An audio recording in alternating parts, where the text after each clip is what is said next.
Halo semua, selamat datang di dapurku, Dapur Gulapedia. Kali ini aku akan membuat kue yang gampang banget. Tanpa oven dan tanpa mixer, dengan hanya satu telur bisa jadi kue yang enak banget. Kebetulan kemarin aku dikasih pisang Ambon dari kampung yang rasanya manis banget. Namun saking banyaknya, anak-anakku jadi agak bosen ya kalau makan pisang begitu aja. Akhirnya aku coba buat kue dari pisang, tapi karena kemarin masih suasana lebaran ya, akhirnya aku mager untuk ngeluarin kukusan, oven ataupun mixer. Jadilah aku olah pisang ini menjadi kue yang sangat simpel, sangat mudah cara buatnya, hanya menggunakan teflon, tapi kita bisa mendapatkan kue yang lembut dan enak seperti ini. Yuk kita simak bagaimana cara membuatnya. Pertama, siapkan satu butir telur. Lalu kocok sebentar, kamu bisa menggunakan whisk balon seperti ini atau juga bisa dengan garpu hingga menyatu. Setelah kuning telur dan putih telurnya menyatu rata, kita tambahkan 60 gram gula. Kalau kamu suka agak manis, bisa tambahkan 10 gram lagi gulanya. Tapi karena nanti bagian atas kuenya akan ada karamel, dan pisangnya pun sudah manis, jadi aku pakai gula sedikit saja. Lalu tambahkan 130 ml susu cair, aduk rata kembali semuanya. Lalu tambahkan setengah sendok teh garam untuk menyeimbangkan rasa, 1 sendok teh vanila agar wangi ya nanti kuenya. Setelah telur, gula, dan semua bahannya larut dengan sempurna, bisa kita tambahkan 150 gram tepung terigu serbaguna, lalu 5 gram atau sekitar 1 sendok teh baking powder. Lalu kedua bahan ini kita aduk rata.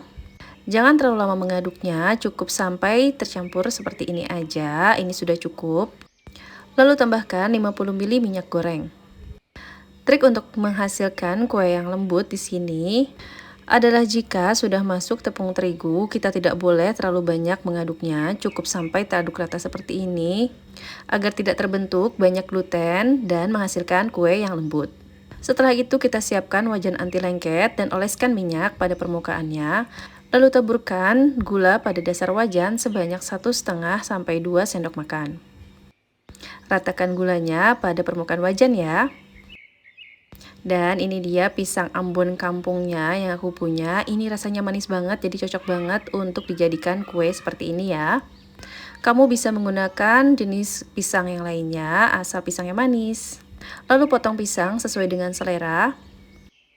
Setelah itu kita tata pisangnya di dasar wajan.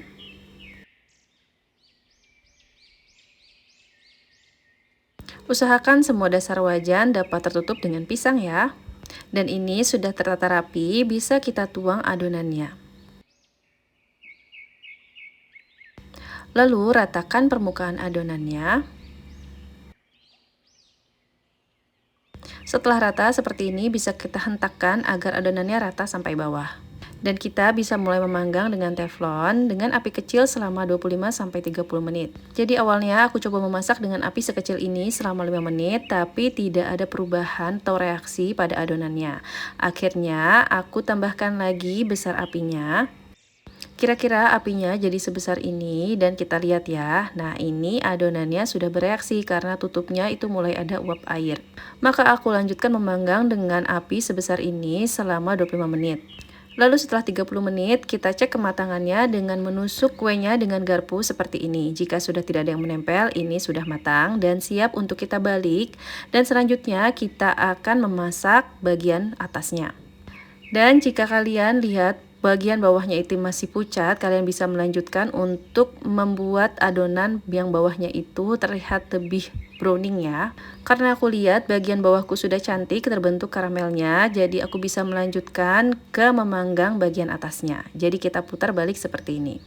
Setelah itu kita lanjutkan memasak selama 10 menit atau sampai bagian bawahnya kecoklatan.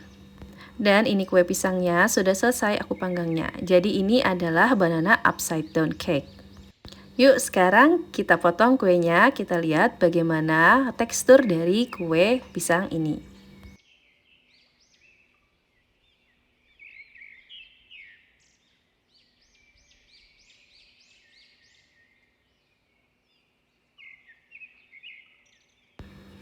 Dan bisa kita lihat ya, kuenya memiliki tekstur yang terlihat lembut dan moist sekali.